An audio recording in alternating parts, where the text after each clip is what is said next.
Members of pro-Kannada organizations protesting against the release of Cauvery water to Tamil Nadu, they were detained by the Bengaluru Police as they tried to stage protests at railway stations and at the airport.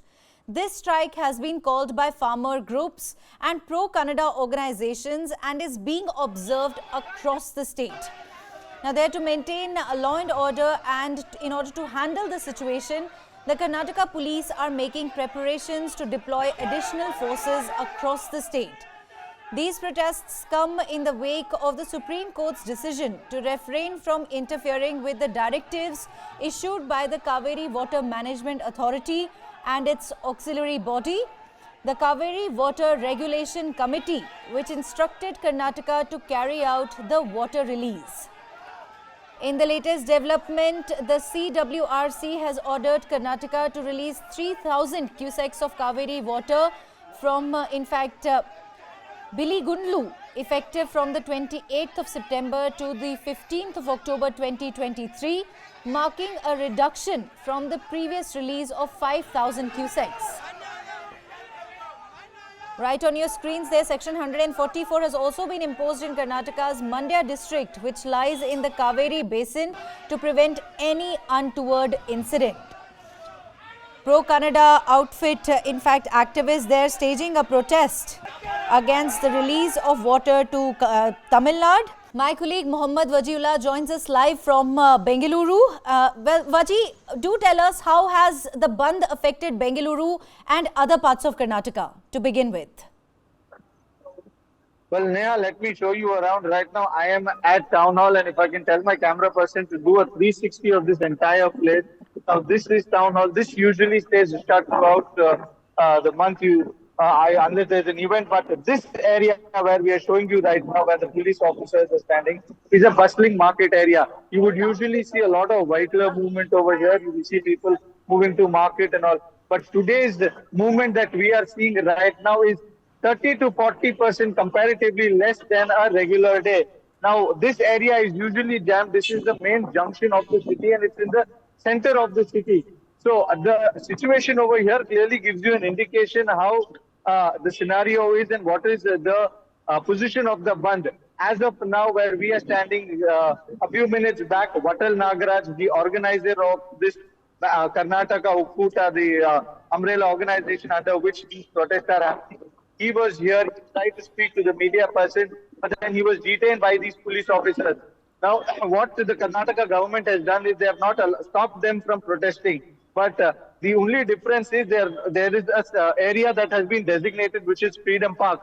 So all those people who were coming to Town Hall, because the call was to march from Town Hall till Freedom Park and show their protest. But what the police have done is everybody who's coming to Town Hall has been detained from here, and then they are taken to the Freedom Park area where the designated protest spot is, and that is where they have been asked to protest from.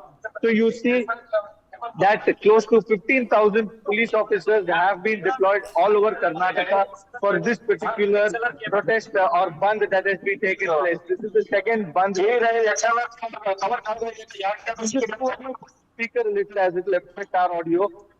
So like you said, that this is the second protest in the last 4 days, and yes, from what scenes that we've seen from morning, you can call it a partially successful bandh, which close to 50% of the shops shut and 50 of them open, and a few various places where they feel that the protest will not affect them. Back to you. Yeah. Right, Vaji, Karnataka. Right, Vaji, reports are also indicating that Karnataka is going to face around 4,000 crore loss because of this bandh. How does the government, in fact, plan to address this issue? Well, yes, a lot of establishments are shut. Your auto organizations, your hotel industry, all these unions have come together under the umbrella of the Karnataka Ukkuta, which is run by Vatal Nagaraj. And these people have posted a bandh. Now, like we heard, DK Shivakumar said that close to 1,500 to 1,000 crore was a loss on the first day of it. And we've also heard from various people within these organizations who said that it is difficult for them to keep this protest on because a lot of their activists or workers who are a part of the organization have said that it is not easy for them to give away their daily wages, because these are daily laborers who are seen on protest. These are auto drivers. These are people who go to hotels, whose living run on day-to-day businesses. They have also come out and said that they are also facing a lot of problems, as they cannot continue protesting like this. So yes, it is a big loss for the exchequer, because this particular area which I am showing you right now is the city market area. From here, if we go straight in another 500 meters, we will reach city market. Now, city market is the second largest economy provider for the city of Bengaluru, at least. Now, if this is the deserted look that we see at the city market area, then it can clearly give you the number of losses the state will have today at least. So 4,000 is somewhere close to the right figure of how much loss a city might face because of these protests. But yes, the protest is also happening with regards to Cauvery, and Cauvery is not a small issue in Karnataka. It is one of the biggest problems that we are facing, and it's not a problem that we are facing from today, or it's a last month issue. It's an issue that's happening for quite some time, for decades right now, and a lot of chief ministers have gone by, but the issue remains to be the same. Now, what has happened is that the Tamil Nadu government has asked for close to 12,000 cubics of water, and the Karnataka government approached the CWRC, which has now said that they should only release 3,000 cubics of water to Tamil Nadu, which the Karnataka government believes is a win-win situation compared to the demand that was there from Tamil Nadu. But we see protesters. We already saw JDAS and the BJP coming together with day before yesterday, where we saw both Kumaraswamy and Yediyurappa saying that the government should not release even a single drop of water to Tamil Nadu, because there are a possibility of rains in Karnataka is very less. And close to 195 districts have been called drought hit by the government itself.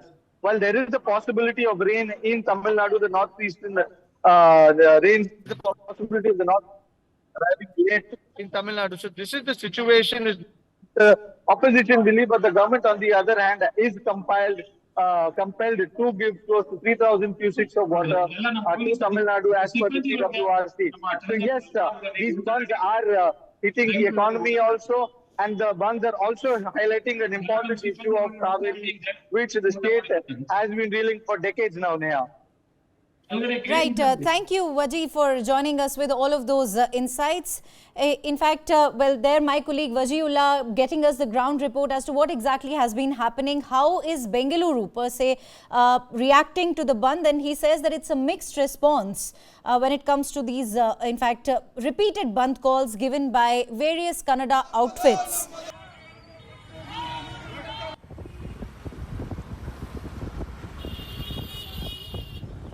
These visuals are coming in from Trichy, where also, in fact, farmers are now demanding the release of water.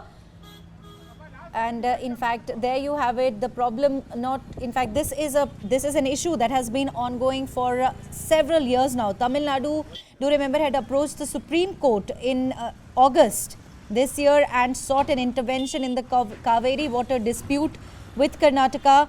And their request, in fact, was to immediately release 24,000 cubic feet per second, cusecs per se, of water from its reservoirs and ensure its specific quantity is available at the Billy Gundlu on the interstate border for the remainder of the month.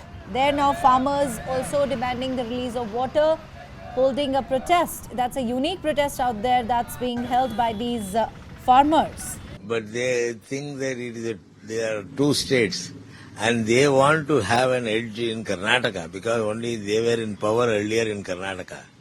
They are not bothered about Tamil Nadu.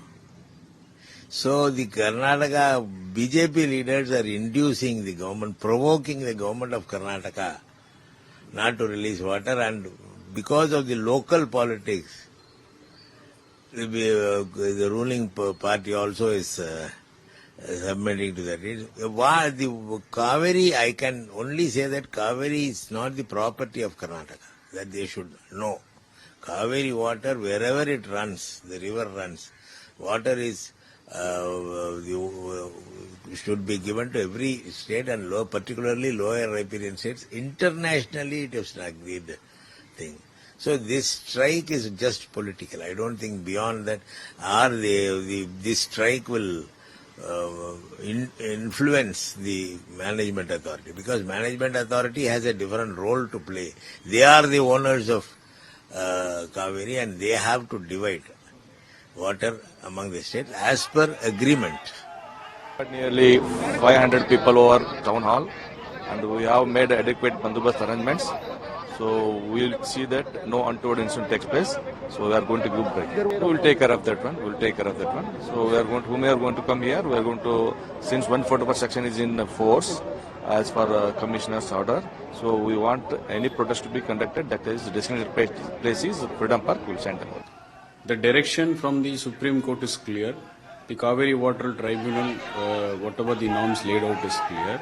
Rather than abiding the law, they take law into their own hands and they instigate people of Karnataka for their own political mileage and benefits.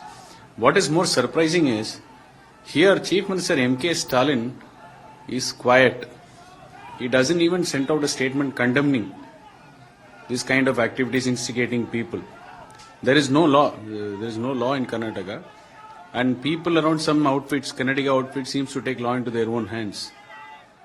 And going to Supreme Court asking for a revision, and Tamil Nadu government has still not filed their appeal on the same. इसलिए कि हमारा ये कर्नाटक में Kaveri water का बहुत problem है.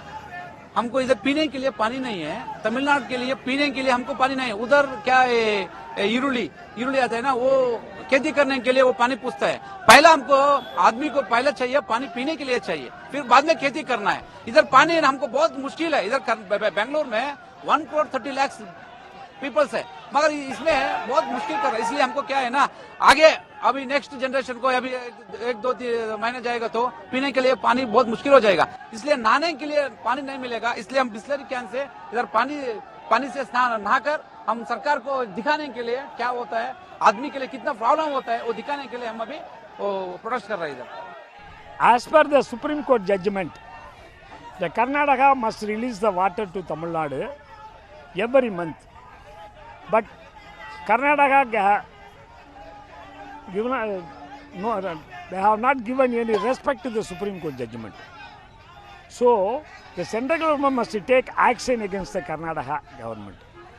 But the central government has not taken any action with the Karnataka government. Already we have cultivated 30 lakhs acres in the Cauvery Delta. Now we have not cultivated 1 lakh acre now. This is a time for us, the long-term crops, to cultivate 50 lakhs acres. But Karnataka refused to give water for us. So that's the reason we must agitate against the Karnataka. Our CM must agitate against the Tamil Nadu CM must agitate Karnataka. But here we are not, if we will not agitate it, they will not release the water.